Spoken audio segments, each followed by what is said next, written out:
राम मंदिर की कहानी और अयोध्या धाम का सच। आप तमाम दर्शक बंधुओं को मैं एसके चौधरी दिल से नमन करता हूं और दिल से जय श्री राम कहता हूं। साथियों, आज मैं हाजिर हूं भगवान श्री राम मंदिर की सच्ची कहानी और अयोध्या धाम का सच लेकर। इससे पहले कि इसकी हम शुरुआत करें, जो भी हमारे इस चैनल को सब्सक्राइब नहीं किए होंगे वो कृपया सब्सक्राइब कर लेंगे। साथियों, सबसे पहले अयोध्या धाम भारत के उत्तर प्रदेश राज्य अंतर्गत एक जिला है जिसका नाम है अयोध्या, और उसका पूर्व नाम जो पूर्व जिला था फैजाबाद था। उसी के अंतर्गत एक जगह है जहां भगवान श्री राम का जन्म हुआ था और उसी को राम जन्मभूमि यानी अयोध्या धाम कहा जाता है।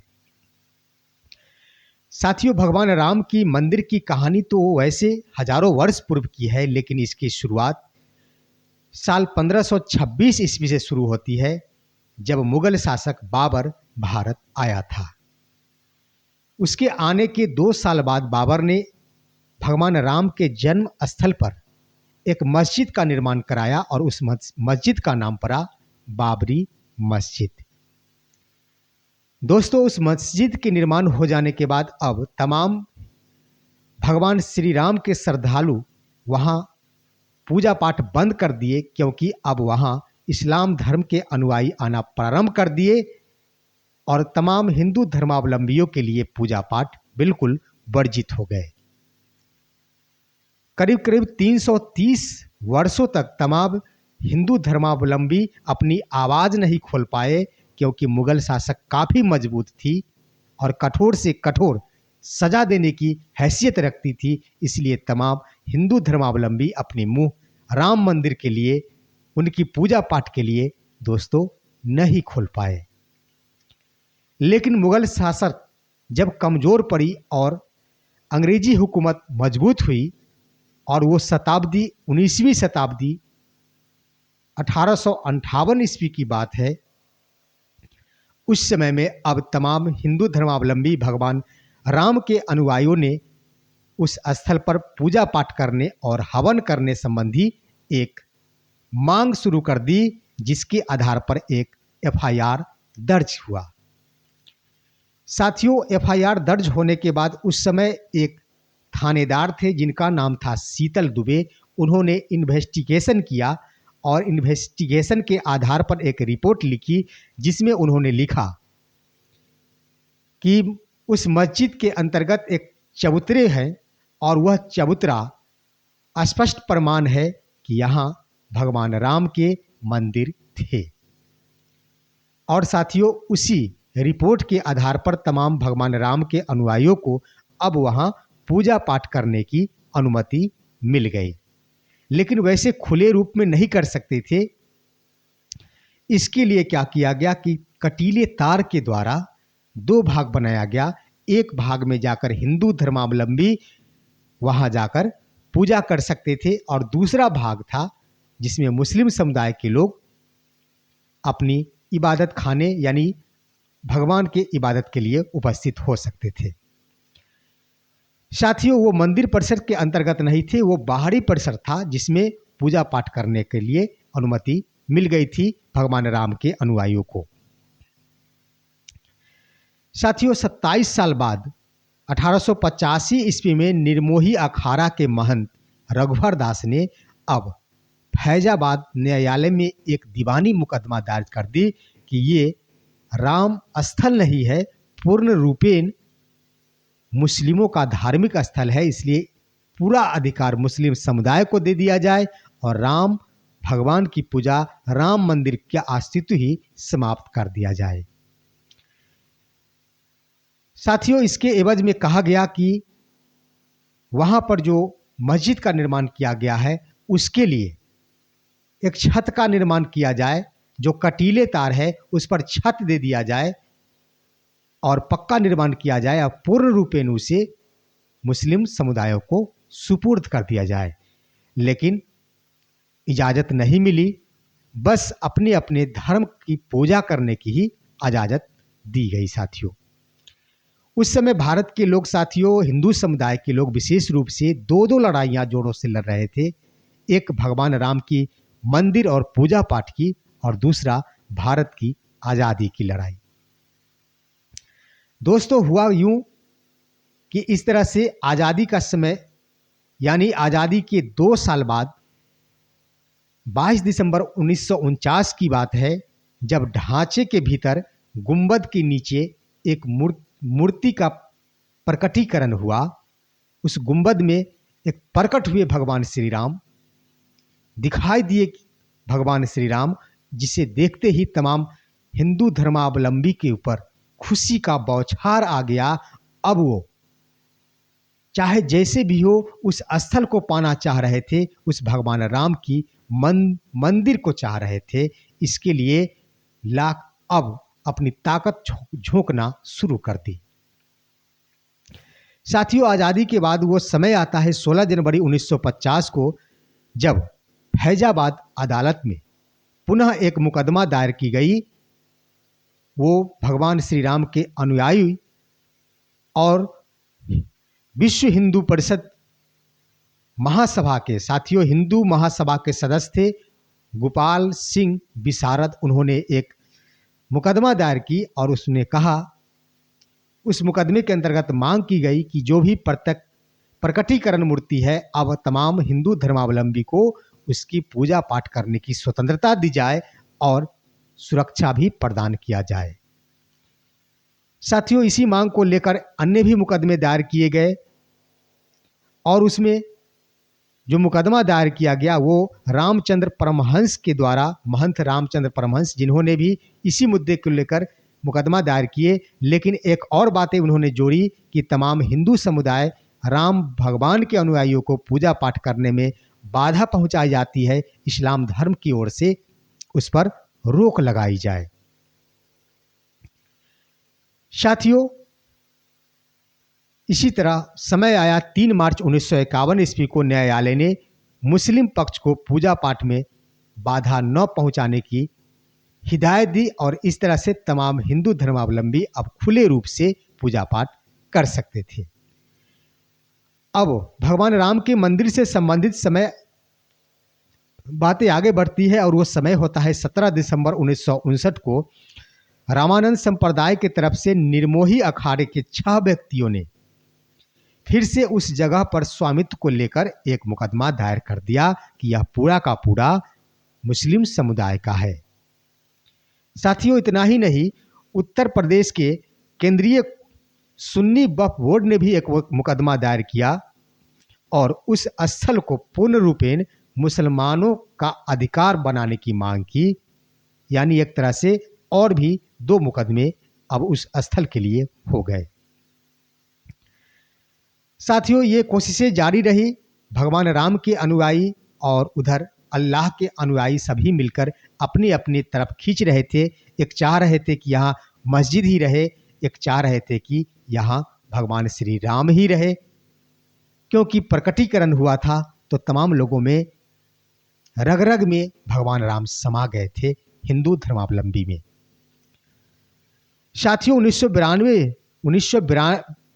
1982 ईस्वी में विश्व हिंदू परिषद ने भगवान राम के उस स्थल पर अब मस्जिद के निर्माण को अवैध करार दिया, साजिश करार दिया, और उसका मुक्तिकरण के लिए अब आंदोलन चलाना प्रारंभ किया। उसके द्वारा कहा गया कि यहाँ पर साजिश के माध्यम से मस्जिद का निर्माण किया गया है और पूर्व से भगवान राम के मंदिर थे, इसलिए इसे मुक्त किया जाए, भगवान राम का मंदिर ही यहाँ पर स्थापित हो। इसी क्रम में साथियों, वो समय आता है फरवरी 1986 ईस्वी में, एक समय आता है जिस समय उस मंदिर का दरवाजा खोला जाता है। साथियों, उससे पहले बता दें कि जब प्रकटीकरण हुआ था उस मंदिर के अंदर भगवान श्री राम का एक मूर्ति का, उसी समय उस मंदिर के गेट में ताले लगा दिए थे। किसी भी व्यक्ति को उसमें प्रवेश की अनुमति नहीं थी, बाहर से ही पूजा पाठ करने की अनुमति थी। लेकिन सारे लोग व्याकुल हो उठे थे, प्रकट हुए मंदिर के अंदर प्रवेश करने के लिए और भगवान का दर्शन करने के लिए।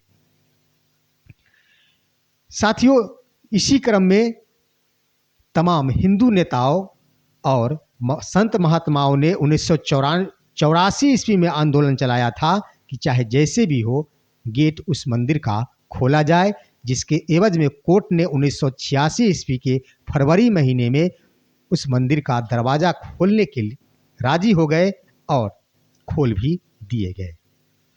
उसके बाद साथियों, जनवरी 1989 की बात होती है, जब प्रयाग के कुंभ मेले में उस मेले के दौरान मंदिर निर्माण के लिए गांव-गांव में शिला पूजन का निर्णय हुआ और 9 नवंबर 1989 ईस्वी को भगवान श्री राम जन्मभूमि पर मंदिर निर्माण की शिलान्यास की बातें कही गई। उस समय के तत्कालीन प्रधानमंत्री श्री